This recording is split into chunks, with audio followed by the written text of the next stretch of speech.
Welcome back, and here we are with another one of our unsolved UK crimes. This time it is all about Jack the Ripper. We all know Jack the Ripper, don't we? Perhaps the most infamous of all unsolved crimes.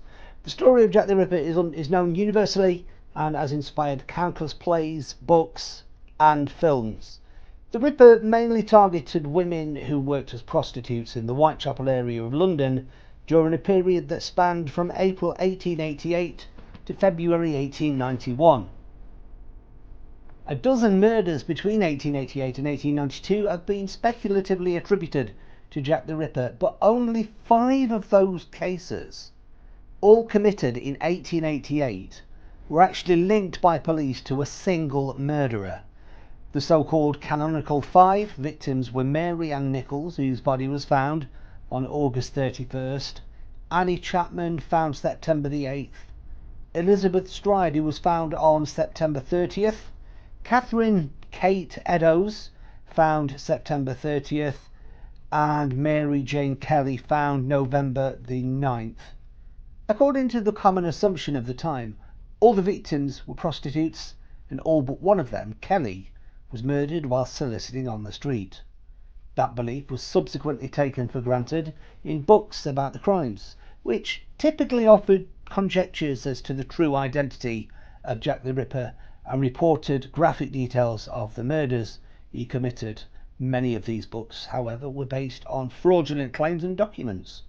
In a radical departure from that genre, The 5, The Untold Lives of the Women Killed by Jack the Ripper, in 2019, the British social historian Hallie Rubenbold argued that Nichols, Chapman and Eddowes were not prostitutes, that Stride had resorted to soliciting only occasionally during periods of desperate poverty and emotional suffering, but there's no evidence to show that she had been soliciting when she was murdered, and that the only verifiable prostitute among the 5 was Kelly.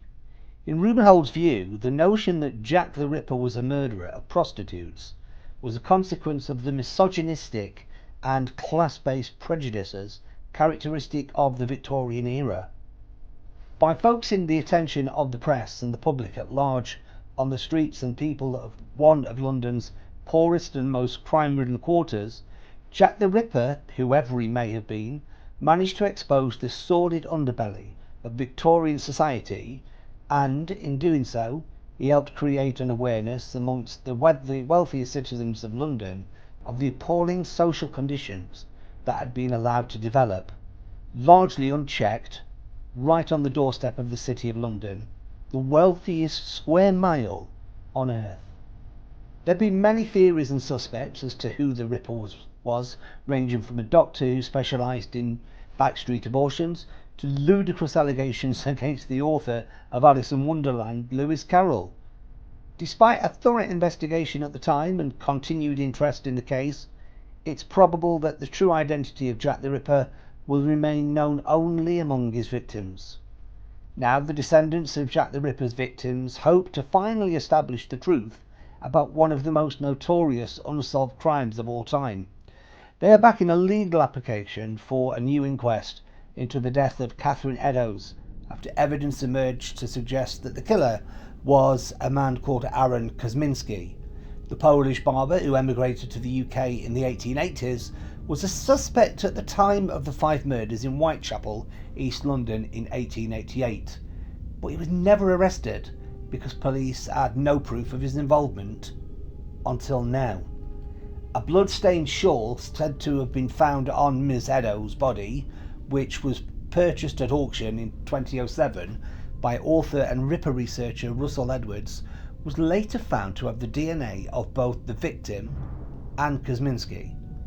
In October, the Daily Mail revealed that Mr. Edwards had uncovered new evidence of Kosminski's links to the highly secretive Freemasons, which may have motivated his sadistic killings and shielded him from law enforcement, ensuring he was locked away in an asylum where he died. Now Mr. Edwards has hired a legal team to fight for an inquest on the grounds that there is further evidence for a coroner to consider about the circumstances of the death and, crucially, who was responsible. So, Will we ever find out the true identity of the infamous Jack the Ripper? Or do we already know who it was and have done all of these years? Please like and subscribe to the channel so you know whenever new episodes are available. Thank you for listening.